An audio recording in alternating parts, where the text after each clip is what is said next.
तो प्रधानमंत्री मोदी का राज्यसभा में आज संबोधन हुआ। देश की जनता को उन्होंने संबोधित किया, साथ ही साथ उन्होंने आश्वस्त किया देश की जनता को कि सरकार पूरी प्लानिंग के तहत आगे चल रही है। मिडिल ईस्ट संकट पर देश की नजर है। होर्मुज में दुनिया के अनेक जहाज फंसे हुए हैं, जिससे भारत की भी ऊर्जा आपूर्ति बाधित हुई है, लेकिन सरकार अन्य विकल्पों को भी तलाश रही है, उन पर भी प्लानिंग की जा रही है। पश्चिम एशिया की हालात चिंताजनक है, पीएम मोदी की तरफ से कहा गया। खाड़ी देशों में 1 करोड़ भारतीय रहते हैं, उनको लेकर भी सरकार की तरफ से प्लानिंग की जा रही है।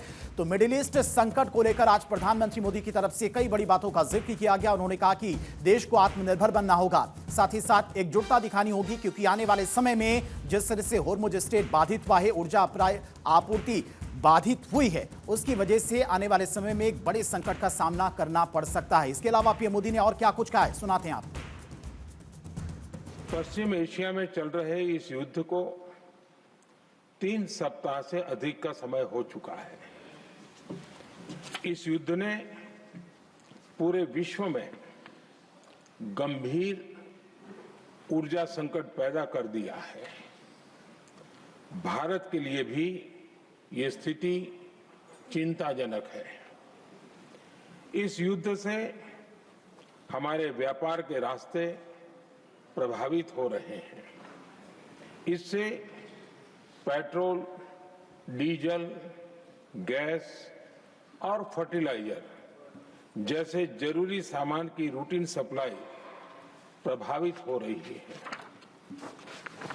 गल्फ देशों में करीब 1 करोड़ भारतीय रहते हैं, वहां काम करते हैं। उनके जीवन और आजीविका की सुरक्षा भी भारत के लिए बहुत बड़ी चिंता है।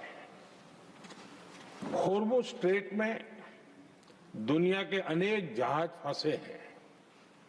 उनमें बहुत बड़ी संख्या में भारतीय क्रू मेंबर्स हैं। ये भी भारत के लिए एक बड़ी चिंता का विषय है। ऐसी विकट परिस्थिति में आवश्यक है कि भारत की संसद के इस उच्च सदन से शांति और संवाद की एकजुट आवाज पूरे विश्व में जाए। सभापति जी, संकट की स्थिति में देश विदेश में भारतीयों की सुरक्षा हमारी बहुत बड़ी प्राथमिकता है। युद्ध शुरू होने के बाद से लेकर अब तक 3,75,000 से अधिक भारतीय सुरक्षित भारत लौट चुके हैं।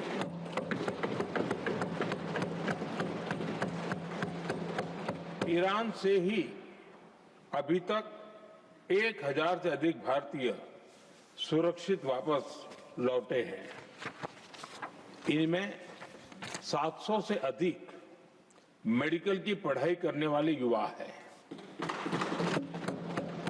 हमारी सरकार संकट के इस समय में पूरी संवेदनशीलता से काम कर रही है।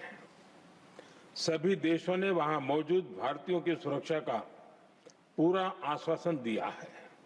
हालांकि ये बहुत दुखद है कि हमलों के कारण कुछ भारतीयों की मृत्यु हुई है और कुछ घायल भी हुए हैं।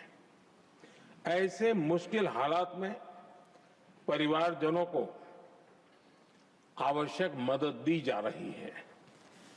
जो घायल हैं, उनका बेहतर इलाज सुनिश्चित कराया जा रहा है। सभापति जी, होर्मुज स्ट्रेट विश्व व्यापार के सबसे बड़े रूट्स में से एक है। विशेष तौर पर कच्चे तेल, गैस और फर्टिलाइजर से जुड़ा परिवहन इस क्षेत्र से बहुत बड़ी मात्रा में होता है।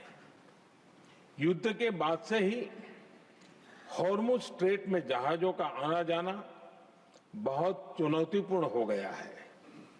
लेकिन विपरीत परिस्थितियों के बावजूद हमारी सरकार ने संवाद से, कूटनीति के माध्यम से रास्ते बनाने का प्रयास किया है। प्रयास ये है कि जहां से भी संभव हो वहां से तेल और गैस की सप्लाई भारत पहुंचे। ऐसी हर कोशिश के नतीजे भी देश देख रहा है। बीते कुछ दिनों में दुनिया के अनेक देशों से कच्चा तेल और एलपीजी से भरे जहाज भारत आए हैं।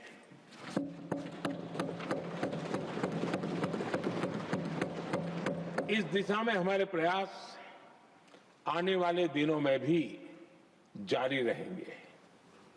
सभापति जी, भारत का प्रयास है कि तेल हो, गैस हो, फर्टिलाइजर हो, ऐसे हर जरूरी सामान से जुड़े जहाज भारत तक सुरक्षित पहुंचे।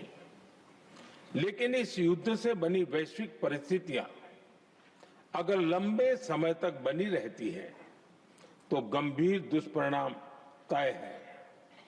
इसलिए भारत ने अपनी रेजिलियंस बढ़ाने के लिए जो भी प्रयास बीते वर्षों में किए हैं उनको और गति दे रहा है। सभापति जी, युद्ध की शुरुआत के बाद से मैंने पश्चिम एशिया के ज्यादातर देशों के राष्ट्राध्यक्षों के साथ 2 राउंड फोन पर बात की है। हम गल्फ के सभी देशों के साथ लगातार संपर्क में हैं। हम ईरान, इजराइल और अमेरिका के साथ भी संपर्क में हैं। हमारा लक्ष्य डायलॉग और डिप्लोमेसी के माध्यम से क्षेत्र में शांति की बहाली का है। हमने डी एस्केलेशन और हॉर्मुज स्ट्रेट खोले जाने पर भी उनसे बात की है। कमर्शियल जहाजों पर हमला और हॉर्मुज स्ट्रेट जैसे अंतर्राष्ट्रीय जलमार्ग में रुकावट अस्वीकार्य है।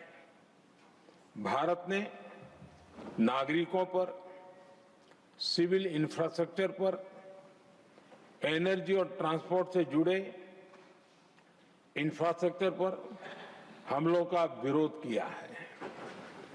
भारत डिप्लोमेसी के जरिए युद्ध के इस माहौल में भी भारतीय जहाजों के सुरक्षित आवागमन के लिए सतत प्रयास कर रहा है। तो हर एक स्थिति पर भारत सरकार की नजर लगातार बनी हुई है। ईरान, इजराइल, अमेरिका से भी बातचीत की जा रही है। साथ ही साथ प्रधानमंत्री मोदी ने कहा कि हॉर्मुज स्ट्रेट पर कमर्शियल जहाजों पर हमला करना गलत भी है। इसके साथ ही प्रधानमंत्री मोदी ने कहा कि ये वक्त है लोगों को एकजुट रहने का, साथ ही साथ आत्मनिर्भर बनने का।